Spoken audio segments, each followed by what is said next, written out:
What up guys, this is Monkey Figure Reviews, and today we are back with another figures news update regarding upcoming One Piece Banpresto / Bandai Spirits figures.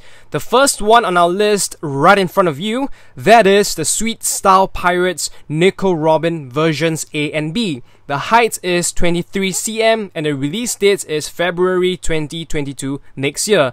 Another character for this series, and finally, it is my favorite, Nico Robin. If you're not familiar with the Sweet Style Pirates series, essentially we are getting some of the more popular female characters dressed up in attires and outfits that are closely related to their favorite or closest non-human character or counterpart. And I guess here they decided for Robin to be Leo from the Tontata tribe. I thought that's a bit weird because from my memory they are not particularly close or anything. In fact, the closest non-human character for Robin is probably Chopper. I think she likes Chopper a lot. But anyways, they decided to let her wear this outfit, and personally, I don't think she looks bad at all. She looks kind of cool.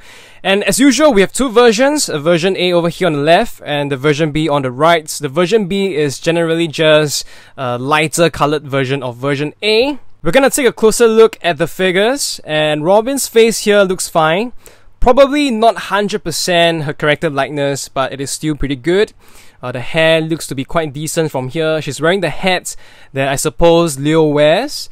And the shirt, the top looks pretty tight because you can see her chest is just bursting out. And we also have this loosely tied tie over here. And some creases on the shirt, some creases on this skirt. And she's wearing those gloves. The body looks amazing. You have the hourglass figure. The legs looks good as well. A side view of Robin, and here you can take a look at the hair as well as the chest, how much it is popping out. The butt, the curves on her body looks amazing. The other side, nothing else I want to talk about.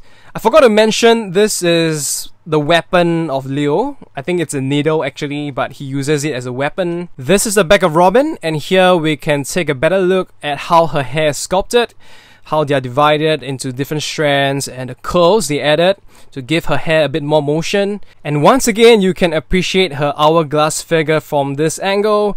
It definitely looks good. This is the version B, and I will just quickly go through them because essentially it is just the same except for the colors.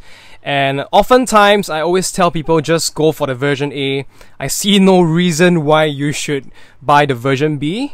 I would probably get Robin because I think she looks good here despite wearing this random outfit. And of course, I'm a bit biased. I love Robin a lot. And probably this will be my first Sweet Style Pirates figure. Next, we have the DXF Grandline series Wano Country Volume 1 KOZUKI MOMONOSUKE. His height is 12 cm and the release date is February 2022 next year. I just want to clear up here that they didn't name this under the Grandline Children series. I have no idea why. They just call it the Grandline series and this Momonosuke as Volume 1.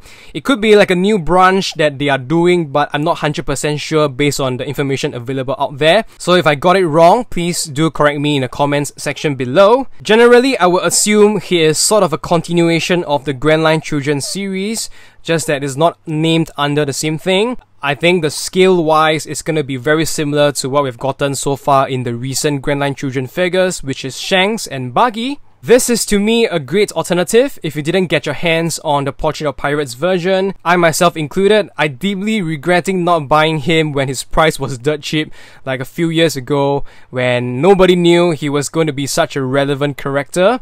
But now if you want to buy that POP of him, it's very rare and the price is insane. So this is definitely a welcome figure of him. Details and quality is right along the usual Grandline series standards, as you can see over here. No excessive creases or sculpting around the outfit. The face and the character likeness looks perfect to me. They captured his looks well. The shaved part of his hair, the top knots, all this I think are quite well done. His outfit is very clean and simple like I mentioned.